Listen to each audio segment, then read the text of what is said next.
Good morning friends, আমি পুবালি। আশা করি আপনারা সবাই খুব ভালো আছেন, আমিও খুব ভালো আছি। তো দেখুন, আজকের আলোচ্য বিষয় তো বুঝতেই পারছেন। হ্যাঁ, বর্ষাকালীন লেবু গাছ। এক কথায় আমি সবসময় বলি যে লেবু গাছ ছাড়া বাগান যেমন ইম্পসিবল, তেমনি বর্ষাকালে লেবু গাছে প্রবলেম হবে না এটাও কিন্তু ইম্পসিবল। তো যাই হোক, এখন ব্যাপারটা হলো যে বর্ষাকালে লেবু গাছে জেনারেলি যে প্রবলেমগুলো হয় সেগুলো কেন হচ্ছে, আর তার মোকাবিলাই বা আমরা কিভাবে করতে পারি এই বর্ষাকালে। চলুন আজকে সেই সব নিয়েই ছোটোখাটো আলোচনা করা যাক। তো চলুন, আর দেরি না করে চটপট সেই সব আলোচনায় চলে যাই। চলুন। তো আজকের আলোচ্য বিষয় যখন লেবু গাছের সমস্যাই, তো প্রথম যে পয়েন্টটা আমি আলোচনা করব সেটা হচ্ছে, দেখুন এই যে লেবু গাছগুলো, আপনারা তো জানেনই যে আমার বাগানে প্রচুর ধরনের লেবু গাছ আছে। তো তার মধ্যে বর্ষাকালে মেনলি সারা বছরই হয় কম বেশি যে সমস্যাটা হচ্ছে সেটা হচ্ছে এই বর্ষার জল পেয়ে গাছ তো সবুজ সতেজ হচ্ছে এবং গাছের গ্রোথও বেড়ে যাচ্ছে। তার সাথে সাথে যে গাছ প্রবলেম হচ্ছে সেটা হচ্ছে এই ধরনের যে ডালগুলো বেরোচ্ছে, এগুলোকে বলা হয় এলা ডাল।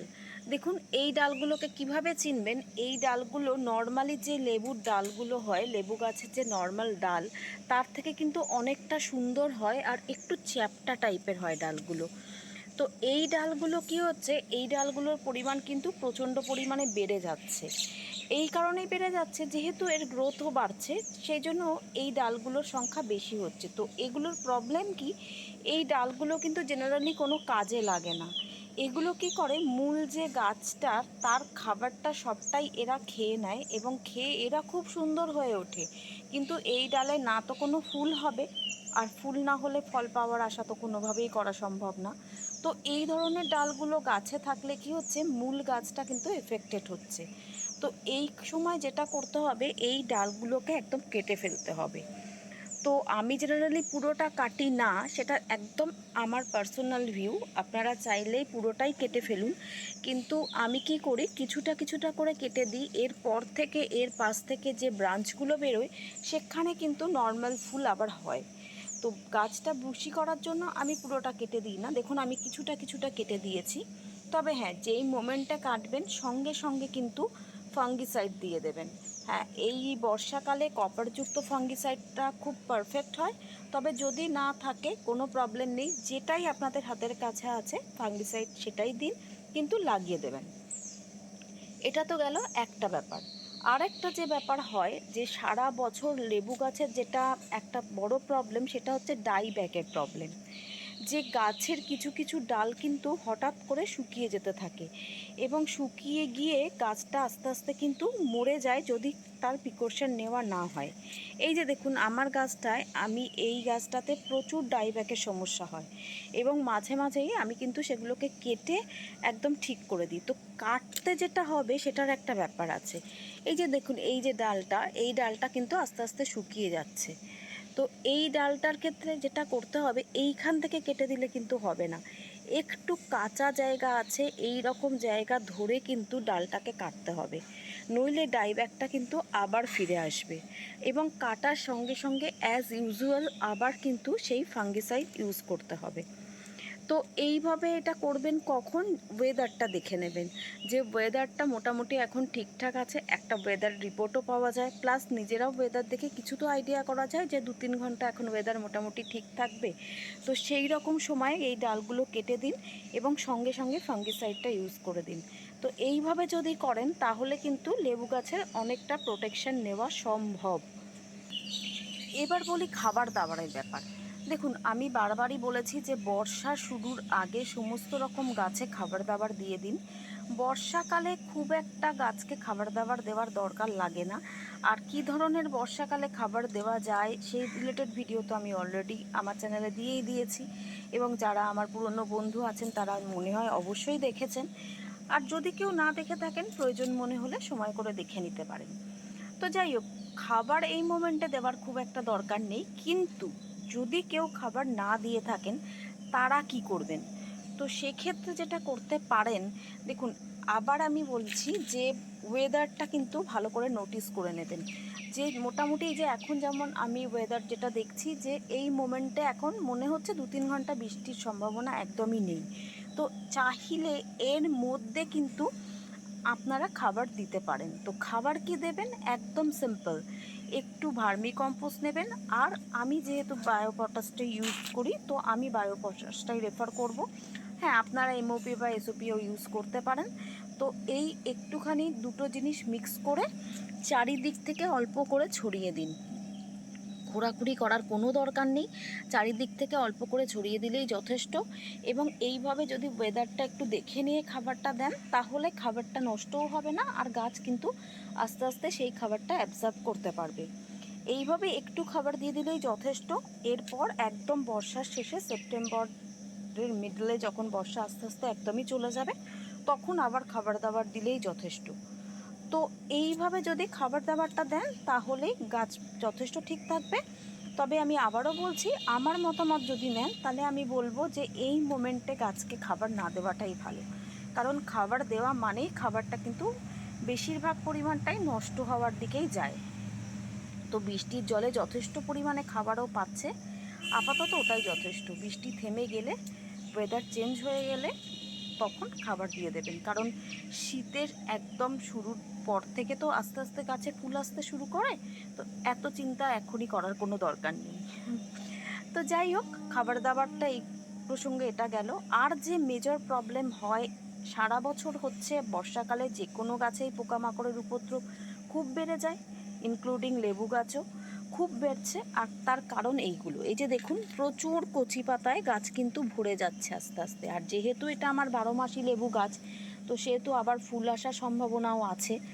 তো সেই কারণে আরও পাতা পড়ে গেছে এবং গাছ কিন্তু পুরো পাতায় ভরে যাচ্ছে। আর যেখানেই কচি পাতা বেরোবে সেখানেই পোকার উপদ্রব তো ন্যাচারালি বাড়তে শুরু করবেই। তো এক্ষেত্রেও সেটা হয়।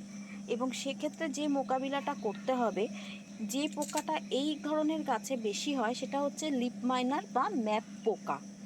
দেখবেন ম্যাপ পোকার কাজ হচ্ছে এই পাতাগুলো, এই যে দেখুন আমার এই পাতাটা এই যে কুঁকড়ে গেছে, আর এই যে ভেতরে এইভাবে দাগ করে দিয়েছে ম্যাপের মতো, এই যে দাগটা করে দিচ্ছে বলেই একে বলা হচ্ছে ম্যাপ পোকা। তো এই ধরনের প্রবলেম হলে সেই পাতাগুলো কিন্তু ঠিক করা কোনোভাবেই সম্ভব না।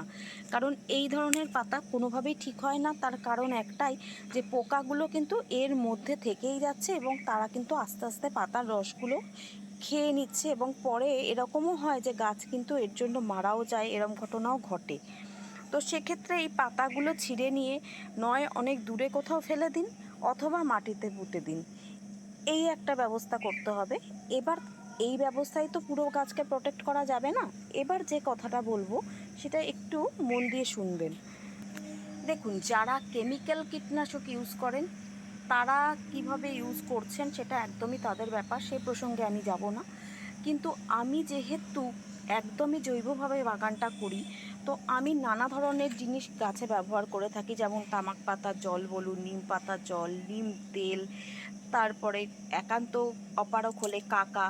তো এই জৈব কীটনাশকগুলোর ব্যাপার হচ্ছে, এগুলো যে এফেক্ট করে না সেটা একদমই না, কিন্তু রাসায়নিক কীটনাশকের থেকে এর ক্ষমতা অনেকটাই কম থাকে। তো সেক্ষেত্রে পুরোপুরি কার্যকরী ক্ষমতা পেতে গেলে যেটা আমাদের করতে হবে, সেটা কিন্তু 2 থেকে 3 দিনের গ্যাপের মধ্যে কিন্তু বারবার করে আমাদের গাছগুলোতে স্প্রে করতে হবে। এটা যদি না করেন তাহলে কিন্তু গাছকে ঠিক রাখা সম্ভব না।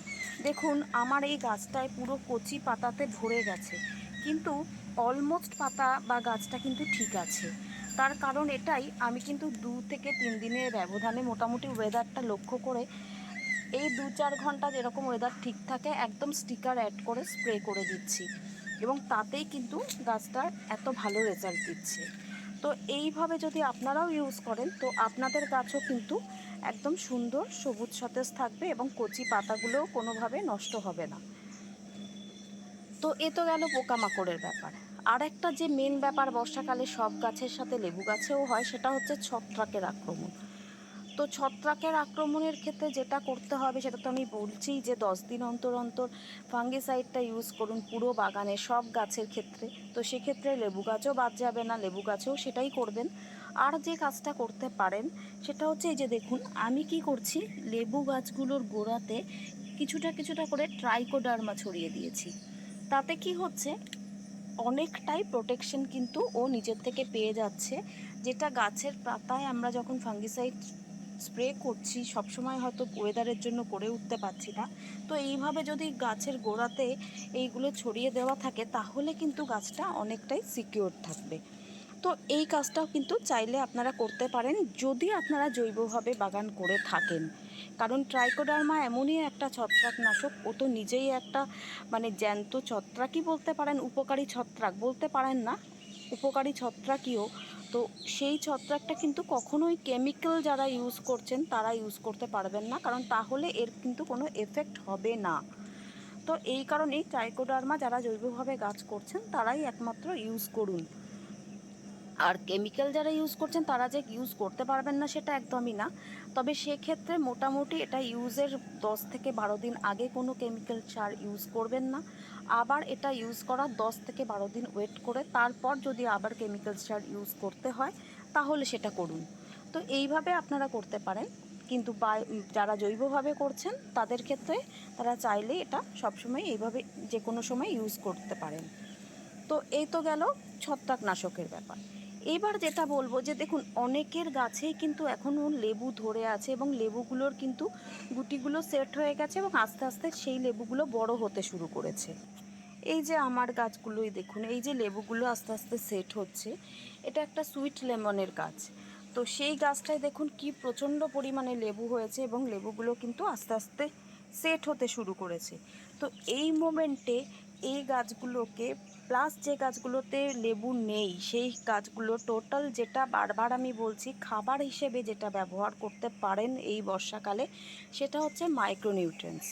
তো সেই মাইক্রোনিউট্রিয়েন্টস মোটামুটি 15 দিন অন্তর 1 লিটার জলে, আমি যেহেতু বায়োভিটা এক্স ইউজ করি তো সেই বায়োভিটা এক্স 1 লিটার জলে 1 ফোঁটা নিয়ে তার সাথে একটু স্টিকার অ্যাড করে ভালো করে পুরো গাছে স্প্রে করে দিন। ব্যাস, তাহলে লেবু যেগুলো ধরে আছে সেগুলোও তাড়াতাড়ি বড় হতে থাকবে এবং লেবু ঝরে যাওয়ার সম্ভাবনাটাও অনেকটা কমে যাবে। আর যেটা হবে গাছটাও কিন্তু অনেকটাই হেলদি থাকবে। তো এইভাবে এই ছোট ছোট কয়েকটা পরিচর্যা যদি বর্ষাকালে আমরা লেবু গাছে করি তাহলেই আমাদের লেবু গাছের পক্ষে যথেষ্ট, এবং সেক্ষেত্রেই আমরা মানে সুন্দর সুস্থভাবে লেবু গাছগুলোকে কিন্তু বাগানে রাখতে পারবো। তো যাই হোক, আজকের মতো তাহলে ভিডিওটা এখানেই শেষ করি। যদি আপনাদের ভিডিওটা ভালো লেগে থাকে তাহলে অনেক অনেক ভালোবাসা দিয়ে আমার পাশে থাকবেন, আর একটু লাইক আর শেয়ার অবশ্যই করে দেবেন।